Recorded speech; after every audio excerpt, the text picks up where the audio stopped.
സുഹൃത്തുക്കളെ നമസ്കാരം. പുതിയൊരു വീഡിയോയിലേക്ക് എല്ലാവർക്കും സ്വാഗതം. സംഭവം നടക്കുന്നത് 2016 ജൂലൈ 7-ാം തീയതി തിരുവനന്തപുരം ജില്ലയിലെ കല്ലിയൂർ എന്ന ഗ്രാമപ്രദേശം. രാവിലെ 6 മണി. ആൾക്കാരൊക്കെ ജോലിക്ക് പോകാൻ തുടങ്ങുന്നു. ചില വീട്ടിലൊക്കെ ഭക്തിഗാനങ്ങളൊക്കെ കേൾക്കുന്നുണ്ട്. അതുപോലെ തന്നെ റോഡിലൊക്കെ എന്ന് പറഞ്ഞ ആൾക്കാർ ഇങ്ങനെ നടന്നു പോകുന്നു, ജോലിക്ക് പോകേണ്ടവരൊക്കെ. അങ്ങനെ ഇരിക്കുമ്പോഴാണ് മേരിദാസൻ ഷീജ ദമ്പതികളുടെ വീട്ടിൽ നിന്നും ഒരു അലറി കരച്ചിൽ കേൾക്കുന്നത്. ഇത് കേട്ട് റോഡിലൂടെ പോകുന്നവരും അയൽവാസികളും എല്ലാവരും ഒരു നിമിഷം നിന്നു. എന്താണ് സംഭവിക്കുന്നത്? അതായത് മേരിദാസിന്റെ വീട്ടിൽ നിന്ന് കുട്ടികളുടെ കരച്ചിലല്ലേ കേൾക്കുന്നത്? ഇതെന്താ, അവരെ വല്ല വഴക്കം പറഞ്ഞോ എന്ന് പറഞ്ഞ് എല്ലാവരും അങ്ങോട്ട് നോക്കി. അപ്പോഴേക്കും മൂത്ത കുട്ടി വെളിയിൽ ചാടിയിരുന്നു. രക്ഷിക്കണേ രക്ഷിക്കണേ എന്ന് പറഞ്ഞുകൊണ്ട് നാട്ടുകാരെല്ലാവരും ഇത് കണ്ട് നേരെ എന്ന് പറഞ്ഞ മേരിദാസിന്റെ വീട്ടിലേക്ക് പോവുകയാണ്. അയൽവാസികൾ എല്ലാവരും ഓടി അവിടെ എത്തി. അവിടെ എത്തിയപ്പോൾ ഞെട്ടിക്കുന്നൊരു കാഴ്ചയാണ് കാണുന്നത്. കാരണം രക്തത്തിൽ കുളിച്ചു കിടക്കുന്ന മേരിദാസൻ അയാൾ സെൻട്രൽ ഹാളിൽ തറയിൽ വീണ് കിടക്കുകയാണ്. പെട്ടെന്ന് അമ്മ എവിടെ മക്കളെ എന്ന് ചോദിച്ചപ്പോൾ അമ്മ അകത്തുണ്ട് എന്ന് ആംഗ്യം കാണിക്കുകയാണ്. അങ്ങനെ നാട്ടുകാർ അവിടെ ചെന്ന് നോക്കുമ്പോൾ ഷീജ പൂർണ്ണ നഗ്നയായിട്ട് അവിടെ കിടക്കുകയാണ്. പെട്ടെന്ന് തന്നെ ഒരു സ്ത്രീ വന്ന് ഒരു ബെഡ്ഷീറ്റ് അവരുടെ മേലെ കിടന്നു. പിന്നീട് അവർക്ക് ജീവനുണ്ടെന്ന് മനസ്സിലായതുകൊണ്ട് കുറച്ച് ചെറുപ്പക്കാരൊക്കെ വന്നിട്ട് ആ ബെഡ്ഷീറ്റോട് കൂടിയിട്ട് അവരെ നേരെ എന്ന് പറഞ്ഞാൽ വണ്ടിയിൽ കയറ്റി ആശുപത്രിയിൽ ലക്ഷ്യമാക്കി കുതിക്കുകയാണ്. ഇതിനിടയിൽ എന്ന് പറഞ്ഞു കഴിഞ്ഞാൽ ഒരുപാട് പേര് അറിഞ്ഞു. അതുപോലെ തന്നെ മെമ്പർക്കാരോ ഫോൺ ചെയ്തു, മെമ്പറും ഓടി വന്നു. അതാ ഗ്രാമപ്രദേശത്തു നിന്നല്ല, എല്ലാവരും പരസ്പരം അറിയുന്നതാണ്. ആർക്കും അങ്ങനെയെന്ന് പറഞ്ഞു കഴിഞ്ഞാൽ എന്താ പറയുക, ദേഷ്യമോ കാര്യമോ വൈരാഗ്യമോ ഒന്നുമില്ല. എല്ലാവർക്കും അറിയുന്ന ആൾക്കാരാണ്. എല്ലാവരും സാധാരണക്കാരാണ്. രാവിലെ മുതൽ വൈകുന്നേരം വരെ ജോലി ചെയ്യുന്നവരാണ്. ആ നാട്ടിലൊന്നും അങ്ങനെ ഒരു സംഭവമേ നടക്കാറില്ല. അതിനുശേഷം മെമ്പർ നേരെ പോലീസ് സ്റ്റേഷനിലേക്ക് വിവരം അറിയിച്ചു. നിമിഷ നേരം പോലീസ് വരുന്നു. പോലീസ് വന്നതിന് ശേഷം അന്വേഷണം ആരംഭിച്ചു. ആദ്യം തന്നെ എന്ന് പറഞ്ഞാൽ മേരിദാസിന്റെ ആ ബോഡി കാര്യങ്ങളൊക്കെ പരിശോധിക്കുകയാണ്. അതുമാത്രവുമല്ല, ഷീജയുടെ നില എന്ന് പറഞ്ഞു കഴിഞ്ഞാൽ വളരെയധികം പരിതാപകരമായി തുടരുകയാണ്. അതായത് അവർ ICUവിൽ തന്നെയാണുള്ളത്. അങ്ങോട്ടോ ഇങ്ങോട്ടോ എന്നുള്ള ഇതിലാണ്. ഇനി അഥവാ ജീവിച്ചാൽ തന്നെ ഈ സ്ത്രീ എന്ന് പറഞ്ഞാൽ കോമയിലായിരിക്കും. അവരുടെ തലച്ചോറിന് നല്ല രീതിയിലുള്ള ക്ഷതമേറ്റിട്ടുണ്ട്. ചുറ്റിക പോലെയുള്ള എന്തോ ഒരു ആയുധം വെച്ചാണ് അടിച്ചിരിക്കുന്നത് എന്നും പോലീസിന് മനസ്സിലായി. പിന്നീട് എന്ന് പറഞ്ഞു കഴിഞ്ഞാൽ അവിടെ ജനങ്ങളോടൊക്കെ മാറി നിന്ന് സഹകരിക്കാൻ വേണ്ടി പറയുകയാണ്. എല്ലാവരും വലിയ ദുഃഖത്തിലാണ്. അതിനിടയിൽ ആ 2 കുട്ടികളെ അയൽവാക്കത്തുള്ള ഒരു വീട്ടിലാക്കിയിരിക്കുകയാണ്. ആ കുട്ടികളുടെ കാര്യം എന്ന് പറഞ്ഞു കഴിഞ്ഞാൽ ഭയങ്കരമായിട്ട് വിഷമം തന്നെയാണ്. എന്താണെന്ന് വെച്ച് കഴിഞ്ഞാൽ അവർ എഴുന്നേറ്റപ്പോൾ കാണുന്നതെന്ന് പറഞ്ഞു കഴിഞ്ഞാൽ അമ്മയും അച്ഛനും, അതായത് അച്ഛൻ മരിച്ചു കിടക്കുന്നു, അമ്മയാണെങ്കിൽ ജീവന് വേണ്ടി പൊരുതി നിൽക്കുന്നു. ഏതായാലും കുട്ടികളുടെ അടുത്ത് വന്ന് തലോടിക്കൊണ്ട് അവിടെയുള്ള ഒരു പോലീസുകാരൻ ചോദിച്ചു, എന്താണ് മോനെ സംഭവിച്ചത്? അപ്പോഴാണ് കുട്ടികൾ പറയുന്നത്, രാത്രി 9:45 കൂടിയിട്ട് അമ്മ ഞങ്ങളെ ഉറക്കി കിടത്തി. അമ്മ പറഞ്ഞു രാവിലെ ട്യൂഷന് പോകേണ്ടതാണ്, 6 മണിക്ക് എഴുന്നേൽക്കേണ്ടതാണ്. കാരണം എന്താണെന്ന് വെച്ചാൽ 6 മണി 6:10 കൂടിയിട്ട് അവർക്ക് ട്യൂഷന് പോകണം. അതുകൊണ്ടാണ് കുട്ടികളെ നേരത്തെ കിടന്നുറക്കുന്നത്. പിന്നീട് ഞങ്ങൾക്കൊന്നും അറിയില്ല, ഞങ്ങൾ അലാറം വെച്ചു, രാവിലെ എഴുന്നേറ്റ് നോക്കിയപ്പോഴാണ് ഈ സംഭവങ്ങൾ കണ്ടത് എന്ന് പറഞ്ഞ് കുട്ടികൾ അലറി കരഞ്ഞുകൊണ്ടിരിക്കുകയാണ്. പോലീസ് ടീമാണെങ്കിൽ അവിടെ ഡോഗ് സ്ക്വാഡ് വന്നിട്ടുണ്ട്. പിന്നെ ഫോറൻസിക് ഡിപ്പാർട്ട്മെന്റ് വിരലടയാളവും കാര്യങ്ങളൊക്കെ എന്ന് പറഞ്ഞു കഴിഞ്ഞാൽ എടുത്തുകൊണ്ടിരിക്കുന്നുണ്ട്. അങ്ങനെ അവർ പരിശോധിച്ചു കൊണ്ടിരിക്കുമ്പോഴേ ഈ ഡോഗ് ഡോഗിന് കൃത്യമായിട്ടുള്ള മണോ കാര്യങ്ങളോ ഒന്നും കിട്ടുന്നില്ല. ഒന്നാമതെന്ന് പറഞ്ഞു കഴിഞ്ഞാൽ അവിടെ ഒരുപാട് പേര് കയറിയിട്ടുണ്ട്. അതായത് നാട്ടുകാരൊക്കെ വന്ന് നോക്കിയിട്ടുണ്ട്. നമുക്കറിയാലോ, അതായത് ഒരു ക്രൈം നടന്നു കഴിഞ്ഞാൽ പെട്ടെന്ന് ഓടി വരുന്ന നാട്ടുകാരാണ്. അവരാണ് ഷീജയെ കൊണ്ടുപോയിരിക്കുന്നത്. ഷീജയെ കൊണ്ടുപോകുമ്പോൾ തന്നെ അവിടെ ഒരുപാട് തെളിവുകളൊക്കെ നഷ്ടപ്പെട്ടിട്ടുണ്ട്. എന്നാലും പോലീസ് കണിഞ്ഞ് പരിശ്രമിച്ചു കൊണ്ടിരിക്കുകയാണ്. അപ്പോഴാണ് അവർക്ക് മനസ്സിലായത് ഇവിടെ മോഷണവും നടന്നിട്ടുണ്ട്. എന്താണെന്ന് വെച്ച് കഴിഞ്ഞാൽ അവരുടെ അലമാരയൊക്കെ തകർത്തിരിക്കുന്നു. അതുമാത്രമല്ല, അയൽവക്കത്തുള്ള ചില സ്ത്രീകൾ പോലീസിനോട് പറഞ്ഞത്, ഷീജ എപ്പോഴും ഒരു നെക്ലേസ് ധരിക്കാറുണ്ട്, പക്ഷേ ഇന്ന് ആശുപത്രിയിലേക്ക് കൊണ്ടുപോകുമ്പോൾ ഞാൻ കണ്ടതാണ് സാർ. അതായത് ഞാനാണ് അവരുടെ മേലേക്ക് തുണിയിട്ടത്, അപ്പോഴവരുടെ മേലെ ഇതില്ലായിരുന്നു, നെക്ലേസ് ഇല്ലായിരുന്നു എന്ന് പറയുന്നു. പിന്നീട് അവിടെയുള്ള പരിശോധനയിൽ അവരുടെ സ്വർണവും പണവും എല്ലാം കൊണ്ടുപോയി. അതായത് കൃത്യമായി പറഞ്ഞു കഴിഞ്ഞാൽ ഇത് കൊലപാതകം മാത്രമല്ല, മോഷണവും പിന്നെ എന്ന് പറഞ്ഞാൽ മാനഭംഗവും നടന്നിരിക്കുകയാണ്. മോഷ്ടാവ് വന്ന് സ്വർണവും പണവും മോഷ്ടിക്കുകയും ചെയ്തു. ആ സ്ത്രീയുടെ മാനവും കവർന്നു. അവരെയാണെങ്കിലും മൃതപ്രായമാക്കി അവരുടെ ഭർത്താവിനെ ആണെങ്കിൽ കൊലപ്പെടുത്തുകയും ചെയ്തു. ഇതൊരു വലിയ സംഘം തന്നെയാണ്. ഒന്നുകിൽ എന്ന് പറഞ്ഞാൽ ഒന്നിൽ കൂടുതലുള്ള സംഘമുണ്ട്. ഏതായാലും പരിശോധനയിൽ ഒരാൾ മാത്രമാണ് അപമര്യാദയായി പെരുമാറിയത്. ആ സ്ത്രീയുടെ മൃതദേഹം പോലെ കിടക്കുന്ന ആ സ്ത്രീയെ ആക്രമിച്ചതിന് ശേഷം അവരെ മാനഭംഗപ്പെടുത്തിയത് ഒരാൾ മാത്രമാണെന്ന് മനസ്സിലാകുന്നു. പിന്നീട് പോലീസിന്റെ പരിശോധനയിൽ പുറകുവശം വഴിയാണ് കള്ളന്മാരെ കയറിയിരിക്കുന്നത്. പുറകുവശത്തെ വാതിലുകൾ തകർത്തതായിട്ട് കാണുകയാണ്. അവിടെയൊക്കെ എന്ന് പറഞ്ഞാൽ പരിശോധിച്ചപ്പോഴേ ഒരാളുടെ വിരലടയാളം അവിടെ വെച്ച് കിട്ടുകയാണ്. അവിടെ വെച്ച് കിട്ടിയതിന് ശേഷം അകത്തും ചില പരിശോധനകളും കാര്യങ്ങളും ഒക്കെ നടക്കുന്നുണ്ട്. അങ്ങനെ നടത്തുമ്പോഴാണ് ഒരു പഴയ വിരലടയാളം കൂടി ആ വീട്ടിൽ കാണുന്നത്. അതായത് ഒന്നുകിൽ എന്ന് പറഞ്ഞാൽ ഇവർക്ക് പരിചയമുള്ള ആളാണ്, അല്ലെങ്കിൽ ഈ വീടുമായിട്ട് ബന്ധമുള്ള ഒരാളാണ്, ഇല്ലെങ്കിൽ കുടുംബക്കാരാണ്, ഇല്ലെങ്കിൽ അയൽവാസികളാണ്. കാരണം എന്താണെന്ന് വെച്ച് കഴിഞ്ഞാൽ പഴയ ഒരു വിരലടയാളവും കാണുന്നുണ്ട്. അപ്പോൾ ചില ആൾക്കാർക്ക് ഒരു സംശയം തുടങ്ങും. കാരണം എന്താണെന്ന് വെച്ചാൽ ഈ പഴയ വിരലടയാളം എങ്ങനെയാണ് കണ്ടുപിടിക്കുന്നത്? അതൊക്കെ എന്ന് പറഞ്ഞാൽ ഫോറൻസിക് ഡിപ്പാർട്ട്മെന്റ് എല്ലാ കാര്യങ്ങളും പരിശോധിക്കും മക്കളെ. അതാണ് നമ്മൾ മനസ്സിലാക്കേണ്ടത്. അതിനും പോലീസ് ആ ഒരു വിരലടയാളം ശേഖരിക്കുന്നു. പിന്നീട് എന്ന് പറഞ്ഞാൽ ഷീജിയുടെ നിലയിൽ എന്തെങ്കിലും മാറ്റമുണ്ടോ? അതുമാത്രവുമല്ല, ഷീജിയെ മാനഭംഗപ്പെടുത്തിയിട്ടുണ്ട്. അതുകൊണ്ട് തന്നെ അവരുടെ നഖത്തിൻ്റെ ഉള്ളിലൊക്കെ എന്തെങ്കിലും ഒരു ഇതുണ്ടാകും എന്നുള്ള പ്രതീക്ഷയിൽ അങ്ങനെയും പരിശോധിച്ചപ്പോഴേ ഒരാളുടെ കുറച്ച് സ്കിന്നും പിന്നെന്ന് പറഞ്ഞു കഴിഞ്ഞാൽ രോമവും ഇതൊക്കെ കൈനഖത്തിൻ്റെ ഉള്ളിൽ നിന്നും കിട്ടുന്നു. ഇതെല്ലാ തെളിവുകളും വെച്ചിരിക്കുകയാണ്. കുട്ടികളാണെങ്കിലും ഒന്നും അറിഞ്ഞിട്ടില്ല, അയൽവാസികളാണെങ്കിലും ഒന്നും അറിഞ്ഞിട്ടില്ല. കുട്ടികളുടെ കരച്ചിൽ കേട്ടപ്പോൾ മാത്രമാണ് അയൽവാസികൾ പോലും ഈ കാര്യം അറിയുന്നത്. അതുകൊണ്ട് തന്നെ ഒന്നുകിൽ അവർക്ക് അറിയുന്ന ഒരാളാണ്. അങ്ങനെ ഇരിക്കുമ്പോഴാണ് ഒരാൾ പറയുന്നത്, സാറേ ഞാൻ 11 മണിക്ക് ഇതുവഴി പോയിരുന്നു, അപ്പോഴിവിടെ ലൈറ്റ് ഉണ്ടായിരുന്നു എന്നാണ് അയാൾ പറഞ്ഞത്. അതായത് 11 മണിക്ക് ശേഷമാണ് ഈ സംഭവം നടന്നത്. അങ്ങനെയാണെങ്കിൽ കാരണം ആ ഒരു സമയത്ത് അവർ ഉറങ്ങിയിട്ടില്ല. അതുമാത്രവുമല്ല, നാട്ടിൻപുറമായതുകൊണ്ട് തന്നെ 11 മണിക്കൊക്കെ അയൽവക്കത്തുള്ള വീട്ടിലൊക്കെ സംസാരിച്ചുകൊണ്ട് ആൾക്കാർ നിൽക്കുന്നുണ്ടാകും. അടുത്തടുത്ത വീടുകളുണ്ട്. അതുകൊണ്ട് തന്നെയാണ് ആർക്കും ശബ്ദം പോലും കേട്ടിട്ടില്ല എന്നുള്ളത് ഒരു അതിശയമായി തോന്നുന്നത്. എന്തെങ്കിലും തരത്തിലൊരു ശബ്ദം കേൾക്കണ്ടേ? അപ്പോഴേ അറിയുന്ന ആരോ വന്ന് ഇതിൻ്റെ ഉള്ളിൽ കയറി. അത് തന്നെയാണ് സംഭവിച്ചിരിക്കുന്നത്. ഇതിനിടയിൽ മേരിദാസിന്റെ മൃതദേഹം പോസ്റ്റ്മോർട്ടം ചെയ്ത് കിട്ടുന്നു. വമ്പിച്ച ജനാവലിയോടുകൂടി സംസ്കരിക്കുകയാണ്. ഷീജിയുടെ നിലയിൽ യാതൊരു മാറ്റവുമില്ല. അവരിപ്പോഴും ICUവിലാണ്. അവർക്കൊരു ബോധവുമില്ല. പക്ഷെ എപ്പോഴെങ്കിലും അവർക്ക് ബോധം വരും. ഇപ്പോഴവർ അബോധാവസ്ഥയിലാണ്, കോമ സ്റ്റേജിലേക്ക് മാറിക്കൊണ്ടിരിക്കുകയാണ്. പക്ഷെ ഇത് പെർമനന്റ് ആയിട്ട് അങ്ങനെ നിൽക്കില്ല. ഏതെങ്കിലും ഒരു സമയത്ത് അവർക്ക് ബോധം വരും എന്നാണ് ഡോക്ടർ പറയുന്നത്. എല്ലാവരും അവരുടെ ജീവന് വേണ്ടി പ്രാർത്ഥിക്കുകയാണ്. കാരണം എന്താണ്? അവർക്ക് മാത്രമേ അറിയുള്ളൂ എന്താണ് സംഭവിച്ചത്. തങ്ങളുടെ വീട്ടിൽ നടന്ന കാര്യത്തിന്റെ ഏക ദൃക്സാക്ഷി എന്ന് പറയുന്നത് ഷീജ മാത്രമാണ്. അതുകൊണ്ട് തന്നെ ഷീജ ഒന്ന് സംസാരിച്ച് കിട്ടാൻ വേണ്ടിയിട്ട് എല്ലാവരും പ്രാർത്ഥനയിൽ മുഴുകി. പക്ഷേ പോലീസുകാർക്ക് അതൊന്നും വേണ്ട. പോലീസുകാർ ശരിക്കും പറഞ്ഞ ഇതൊന്നും കാത്തിരിക്കുന്നില്ല. ഷീജ തിരിച്ചു വരണമെന്ന് എല്ലാവരുടെയും ആഗ്രഹം തന്നെയാണ്. പോലീസുകാരും അത് പ്രാർത്ഥിക്കുന്നുണ്ട്. പക്ഷേ പോലീസുകാർ കൃത്യമായിട്ടെന്ന് പറഞ്ഞാൽ അന്വേഷണത്തിന്റെ വഴിയിലായിരുന്നു. അവരെല്ലാ കാര്യങ്ങളും, അതായത് ഓരോ നാട്ടുകാരോടും ഓരോ കാര്യങ്ങളും ചോദിക്കാൻ തുടങ്ങി. നാട്ടുകാരിൽ ആരെങ്കിലും ആണോ ഇത് എന്നുള്ള സംശയത്തിൽ അങ്ങനെ ചോദിച്ചു കൊണ്ടിരിക്കുമ്പോൾ ഒരാൾ പറഞ്ഞു, സാറേ ഇയാൾക്ക് 2 വർഷം മുമ്പ് ഒരു പ്രശ്നമുണ്ടായിരുന്നു. എന്താണെന്ന് വെച്ച് കഴിഞ്ഞാൽ ഈ മേരിദാസിന്റെ വീടിന്റെ മുന്നിൽ വാടകയ്ക്ക് ബിനു എന്ന് പറയുന്ന ഒരു പുള്ളിക്കാരൻ താമസിച്ചിരുന്നു. അവനുമായിട്ട് നല്ല ബന്ധത്തിലാണ്. കാരണം എന്താണെന്ന് വെച്ചാൽ 2 കുട്ടികളാണ് ഈ ബിനുവിന് ഭാര്യയുണ്ട്. അപ്പോൾ ഈ കുട്ടികളും അങ്ങനെ ഇവരെല്ലാവരും കൂടിയിട്ട് എന്ന് പറഞ്ഞാൽ അപ്പുറത്തും ഇപ്പുറത്തും പോയിട്ട് കളിക്കുകയും കാര്യങ്ങളൊക്കെ ചെയ്യും. അങ്ങനെ ഇരിക്കുമ്പോഴേ ഒരു ദിവസം മേരിദാസിന്റെ മൊബൈൽ ഫോൺ കാണാതെ പോകുന്നു. മേരിദാസൻ എല്ലാവരോടും, അതായത് ഭാര്യയോട് ചോദിച്ചു, ഇനി എവിടെയെങ്കിലും വീണു പോയതാണോ? നാട്ടുകാരോട് ചിലരോടൊക്കെ പറഞ്ഞു, എൻ്റെ ഒരു മൊബൈൽ നഷ്ടപ്പെട്ടിട്ടുണ്ട്, കിട്ടിയിട്ടുണ്ടെങ്കിൽ ഒന്ന് തിരിച്ചു തരണേ എന്ന് നാട്ടുകാരോട് എല്ലാവരോടും പറഞ്ഞു. ഏതായാലും അങ്ങനെ കുറേ നാൾ കഴിഞ്ഞതിന് ശേഷം ആ ഫോണിനെ പറ്റിയിട്ടുള്ള കാര്യം തന്നെ അങ്ങ് മറന്നുപോയി. അങ്ങനെ ഇരിക്കുമ്പോഴേ കുട്ടികൾ ഈ ഒളിച്ച് കളിക്കുന്ന ഒരു സ്വഭാവമുണ്ടല്ലോ, നമുക്കെല്ലാം അറിയാം, വീടുകളിൽ ഒളിച്ച് കളിക്കുന്ന സ്വഭാവം. അങ്ങനെ കുട്ടികൾ ആ വീട്ടിൽ പോയിട്ട് ഒളിച്ച് കളിക്കുകയാണ്. ഒളിച്ച് കളിക്കുമ്പോഴും മേരിദാസിന്റെ മൂത്ത മകൻ പോയിട്ട് അവിടെ ഒളിച്ചിരിക്കുമ്പോൾ അവിടെ ഒരു ഡബ്ബയിൽ തൻ്റെ അച്ഛൻ്റെ മൊബൈൽ കാണുകയാണ്. ആ മൊബൈൽ എടുത്ത് നോക്കുമ്പോൾ അച്ഛൻ്റെ മൊബൈലാണ്. പെട്ടെന്ന് അമ്മയോട് വിവരം പറഞ്ഞു. അമ്മ അങ്ങനെ അവിടത്തേക്ക് വരുന്നു. അവിടെ എത്തി നോക്കുമ്പോഴേ ആ ഒരു മൊബൈൽ ഞങ്ങളുടേത് തന്നെ. മൊബൈൽ എടുക്കുന്നു. മൊബൈൽ എടുത്ത് ബിനുവോട് ചോദിച്ചത് എവിടെ നിന്നാണ് കിട്ടിയത്, എന്തുകൊണ്ടാണ് തരാത്തത് എന്നൊക്കെ ചോദിച്ചപ്പോൾ ബിനു പറഞ്ഞു, എനിക്കറിയില്ല, ഇതെനിക്ക് വഴിയിൽ നിന്നും കളഞ്ഞു കിട്ടിയതാണ്, ഞാൻ പിന്നെ മറന്നുപോയി. അതായത് നിങ്ങൾ പറഞ്ഞിട്ടുണ്ട് ഇതുപോലെ മൊബൈൽ കിട്ടിയിട്ടുണ്ടെങ്കിൽ തിരിച്ചു തരണേ എന്ന്, പക്ഷെ ഞാൻ മറന്നുപോയതാണ് എന്ന് മേരിദാസിനോടും അതുപോലെ ഷീജയോടും ബിനു പറഞ്ഞു. ഏതായാലും പോട്ടെ, മൊബൈൽ തിരിച്ചു കിട്ടിയല്ലോ. പക്ഷേ ഷീജ അവിടെ വേറെയൊരു സംഭവം കൂടി കണ്ടിരുന്നു.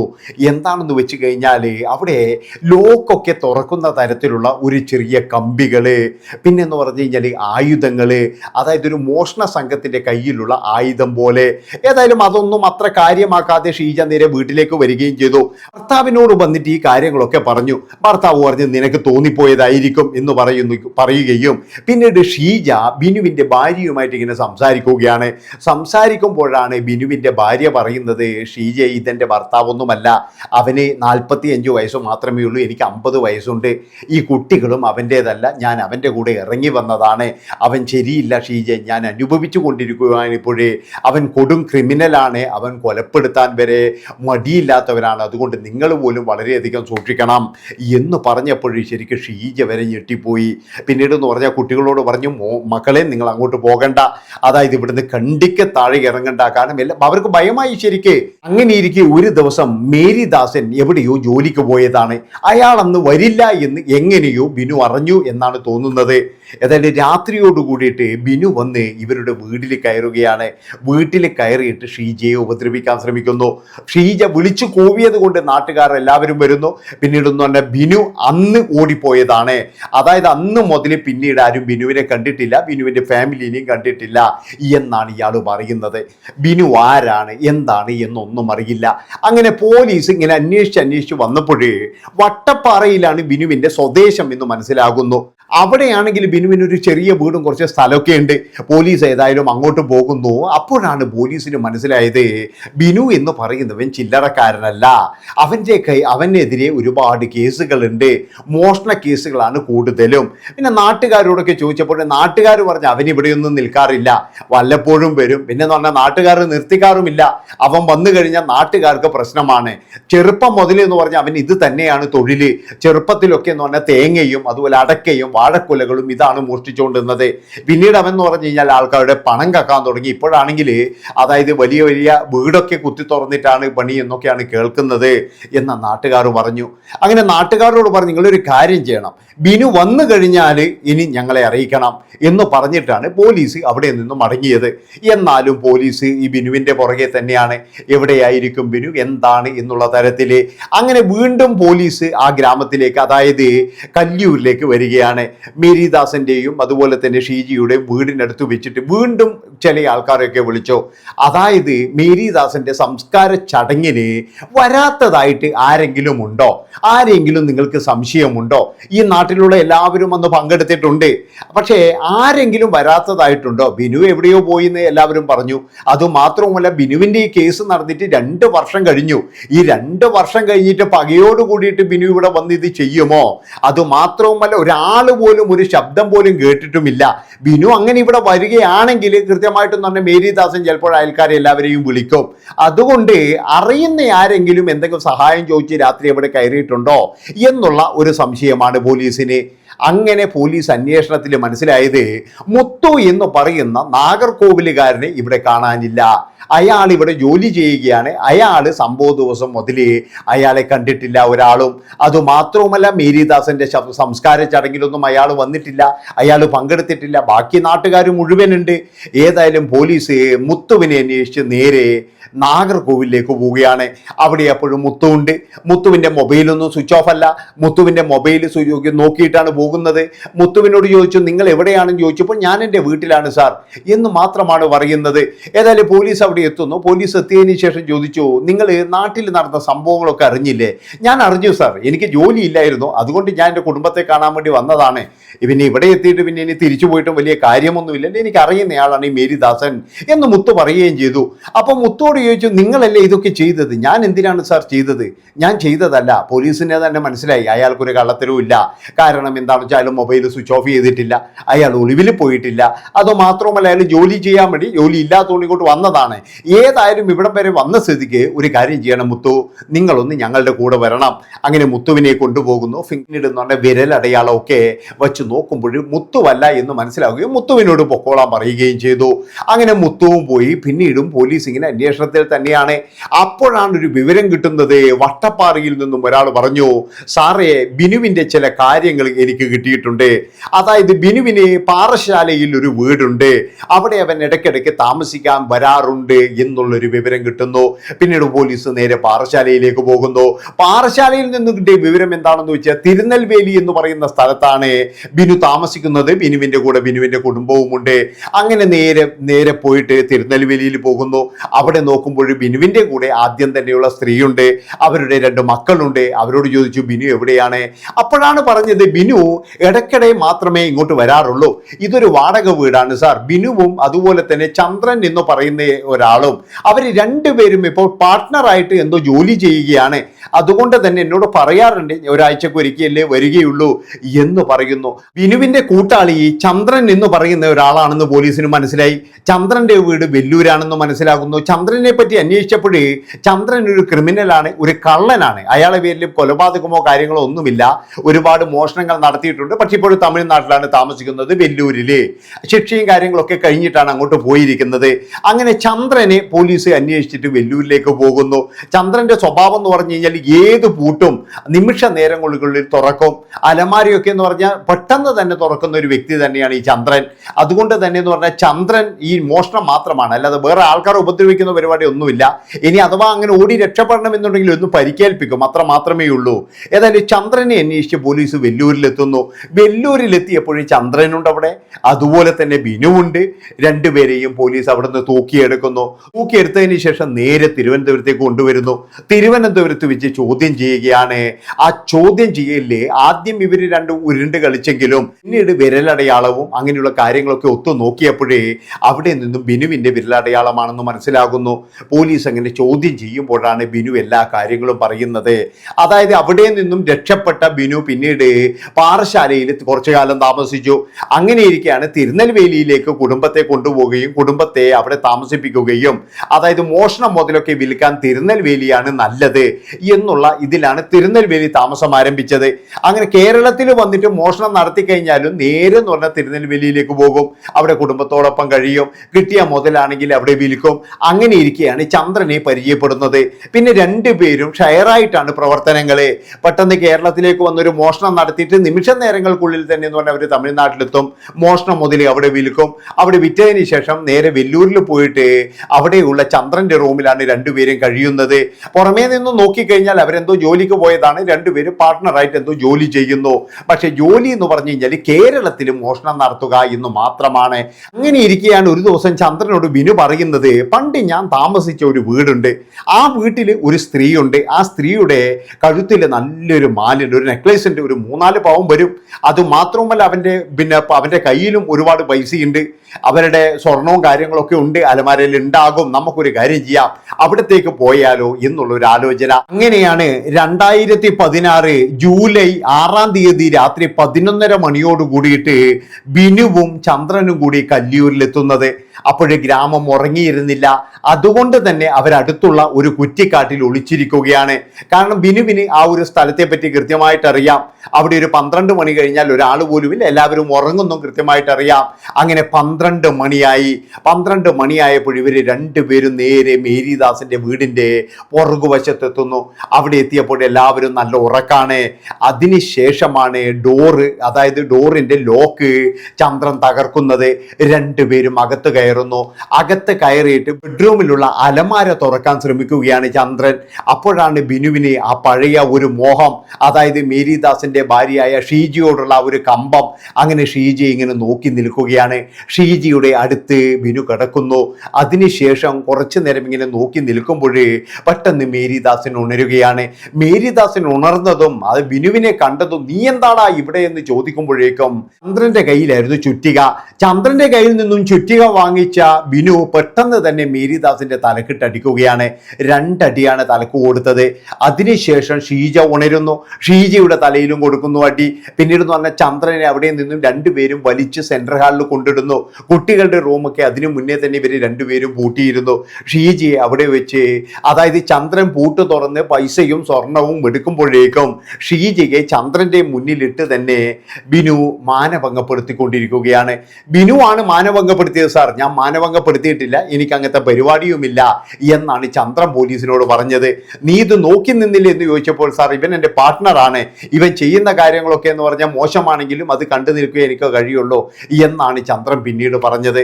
പോലീസ് രണ്ടുപേരെയും അറസ്റ്റ് ചെയ്തു. പിന്നീട് ചാർജ് ഷീറ്റും കാര്യങ്ങളൊക്കെ ആക്കി കോടതിയിൽ ഹാജരാക്കുന്നു. ഷീജയാണ് ആകെയുള്ള ഒരു ഐ വിറ്റ്നസ്. പക്ഷേ ഷീജ കോമ സ്റ്റേജിൽ തന്നെയാണ്. അവരെ പിന്നീട് വീട്ടിലേക്ക് കൊണ്ടുവരുന്നത്. അവർക്കൊന്നും ഓർമ്മയില്ല, അതായത് അവർ മിണ്ടാതെ കിടക്കുക തന്നെയാണ് ഇപ്പോഴും. ഇതിനുശേഷം 2019 ബിനുവിന് വധശിക്ഷയും ചന്ദ്രന് ജീവപര്യന്തം തടവുമാണ് കോടതി ശിക്ഷ കൊടുത്തത്. അതിനെതിരെ ബിനു ഹൈക്കോടതിയിൽ അപ്പീൽ പോകുന്നു. പിന്നീട് ബിനുവിന്റെ വധശിക്ഷ റദ്ദ് ചെയ്യുന്നു. റദ്ദ് ചെയ്തതിനു ശേഷം ജീവപര്യന്തമാക്കുന്നു. ഇപ്പോഴും രണ്ടുപേരും ജീവപര്യന്തം തടവുകാരാണ്. 30 വർഷത്തോളമാണ് അവര് തടവ് അനുഭവിക്കേണ്ടത്. അതിനുശേഷം മാത്രമേ അവർക്ക് പരോള് പോലും കിട്ടത്തുള്ളൂ. അതുപോലുള്ളൊരു തടവാണ്. എന്താണെന്ന് വെച്ച് കഴിഞ്ഞാൽ ഇവനൊക്കെ ഇനി നല്ല ഇനിയിപ്പോൾ വന്നു കഴിഞ്ഞാൽ, അതായത് പരോളിൽ ഇറങ്ങിക്കഴിഞ്ഞാലും ചിലപ്പോഴെന്ന് പറഞ്ഞു കഴിഞ്ഞാൽ ഒരു ഗതിയും പരഗതിയും ഇല്ലാത്തവനായിരിക്കും. അതായത് അവരുടെ യൗവനങ്ങൾ മുഴുവൻ എന്ന് പറഞ്ഞ ജയിലിനുള്ളിലാണ്. അതുപോലെയുള്ള ശിക്ഷയാണ് കൊടുത്തത്. അതുകൊണ്ട് എല്ലാവർക്കും ഭയമില്ലാതെ കിടന്നുറങ്ങാം. ഇങ്ങനെ ക്രിമിനലുകളെ കൊണ്ടുപോയി ശിക്ഷിച്ചാൽ തന്നെ നമ്മുടെ നാട് ഗതി പിടിക്കുന്നേ എനിക്ക് പറയാനുള്ളൂ. ഇത്രയും പറഞ്ഞുകൊണ്ട് ഈ ഒരു വീഡിയോ ഇവിടെ വെച്ച് വൈൻഡപ്പ് ചെയ്യാണ്. ഇഷ്ടപ്പെട്ട് കഴിഞ്ഞാൽ എല്ലാവരും ചാനൽ സബ്സ്ക്രൈബ് ചെയ്യുക. നന്ദി, നമസ്കാരം.